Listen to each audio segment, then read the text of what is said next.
لائیں، کہیں کہ ہمارا رب اللہ ہے، پھر اس پر جم جائیں۔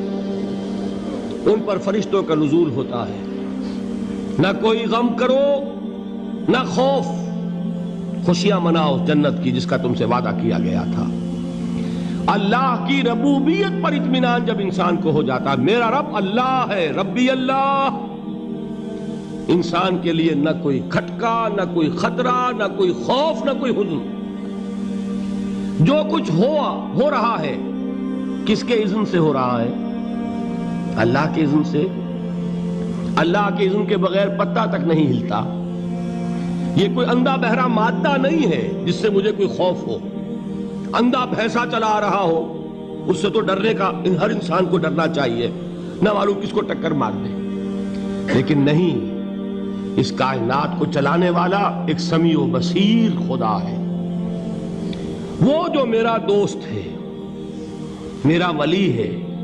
اللہ ولی الذین آمنوا یخرجہم من الظلمات الی النور۔ اللہ اہل ایمان کا ولی ہے، ساتھی ہے، پشت پناہ ہے، مددگار ہے، حمایتی ہے۔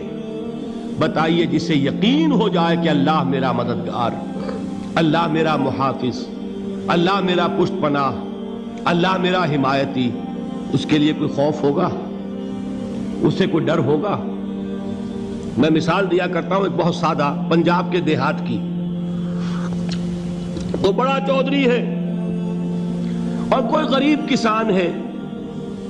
اس غریب کسان کے جانوروں کو ہر وقت اندیشہ ہوگا چوری کا، کوئی میری بھینس کھول کر نہ لے جائے، کوئی میرا بیل کھول کر نہ لے جائے۔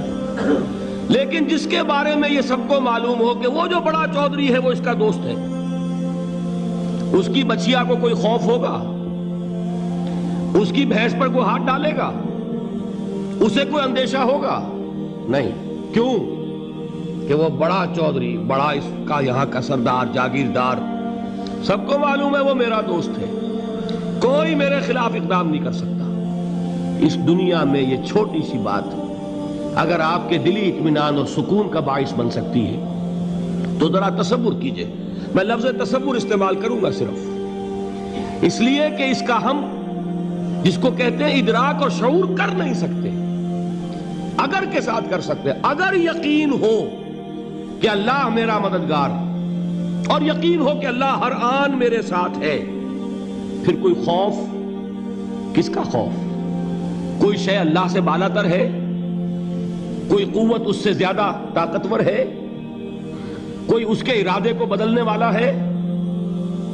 کوئی اس کی مشیت کے آڑے آنے والا ہے؟ یہی بات ہے جو حضور نے فرمائی۔ یہ ایمان کا حاصل ہے لب لباب، کہ دیکھو اچھی طرح اس بات کو ذہن نشین کر لو، اگر تمام انسان مل کر تمہیں کوئی نقصان پہنچانا چاہے نہیں پہنچا سکتے مگر جو کچھ اللہ نے لکھ دیا ہو، اور تمام انسان مل کر تمہیں کوئی نفع پہنچانا چاہے نہیں پہنچا سکتے مگر وہ شے جو اللہ نے طے کر دی۔ آپ پھر میں کہوں گا ذرا طاری کیجئے، اسے فرض کیجئے، اسے سوچئے۔ اگر اس حدیث پر ہمارا دل ٹھکا ہوا ہو تو کسی سے ڈر ہوگا؟ یہ مجھے نقصان نہ پہنچا دے، یہ میری رپورٹ خراب نہ کر دے، یہ میری انکریمنٹ نہ رکوا دے، یہ میرا یہ نہ بگاڑ دے، یہ میرے یہ نقصان نہ پہنچا دے۔ اس کا ڈر، اس کا ڈر، اس کا خوف، اس کی خوشامد، اس کے لیے جا کر طرح طرح سے اپنی عزت نفس کو ذلیل کروانا اس کے سامنے، یہ سب کچھ کیوں کرتا ہے انسان؟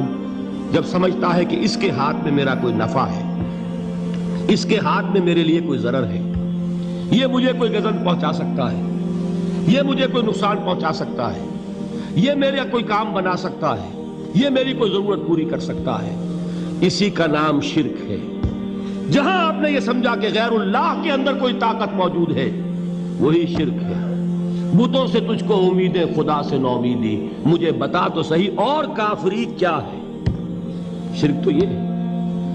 جس پر بھی تمہیں یہ خیال ہے، کلمہ ہے یہ کلمہ سوم، لا حول ولا قوت الا باللہ، ذرا اس پر دل کو کبھی اگر آپ تصور کریں، پھر فرض کریں، دل ٹھک جائے اس پر، کوئی طاقت نہیں۔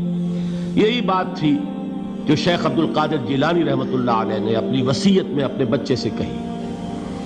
11ویں دینے والے ہیں، لیکن حضرت شیخ عبد القادر جیلانی کی وصیت اور تعلیمات کو کتنے لوگ ہیں تم جانتے ہو؟ یہ جن مقامات تک پہنچے ہیں وہ کس چیز کی بدولت پہنچے ہیں؟ انہوں نے جو پیغام دیا وہ کیا تھا؟ اے میرے بچے، جس طریقے سے قرآن مجید میں حضرت لقمان کی نصیحتیں جو ہے نقل کر دی گئی ہیں، میں یہ عرض کروں گا بالفرض اگر قرآن حضرت عبد القادر جیلانی کے بعد نازل ہوا ہوتا تو شیخ عبد القادر کی یہ نصیحتیں بھی قرآن میں درج ہوتی. اتنی اونچی نصیحتیں ہیں. اے میرے بچے، اس حقیقت کو ذہن نشین کر لے، لا فاعل فی الحقیقت ولا مؤثر الا اللہ. اس کائنات میں نہ کوئی فاعل حقیقی ہے نہ مؤثر حقیقی ہے سوائے اللہ کے. کسی شے میں کوئی تاثیر نہیں اگر اللہ نہ چاہے.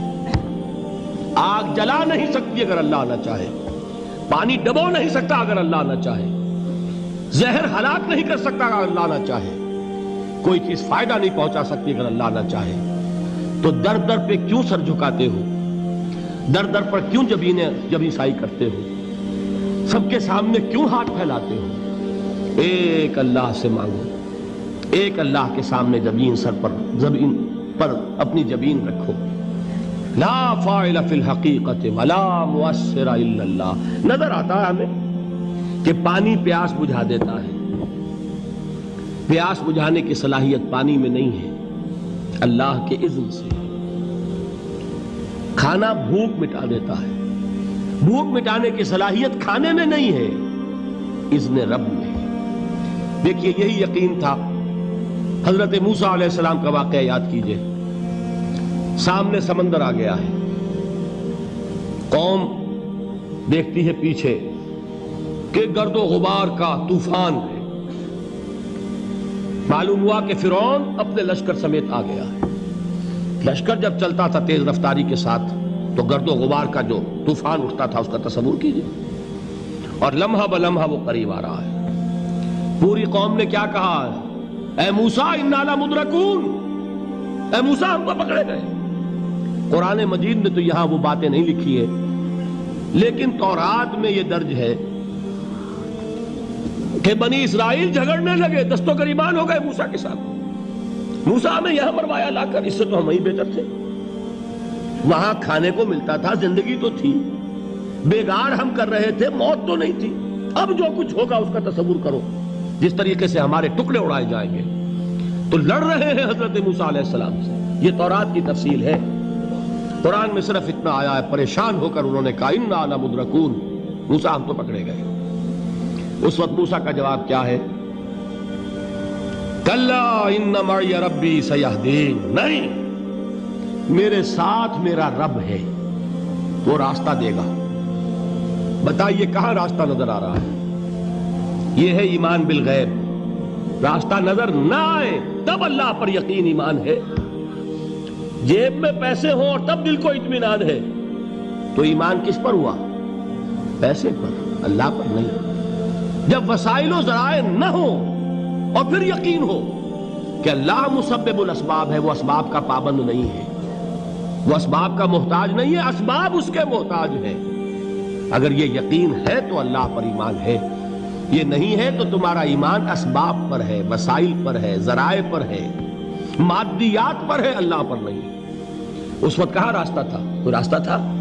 سمندر ہے اور ادھر سے لشکر آ گیا ہے. کلا ان معی ربی سیہدین.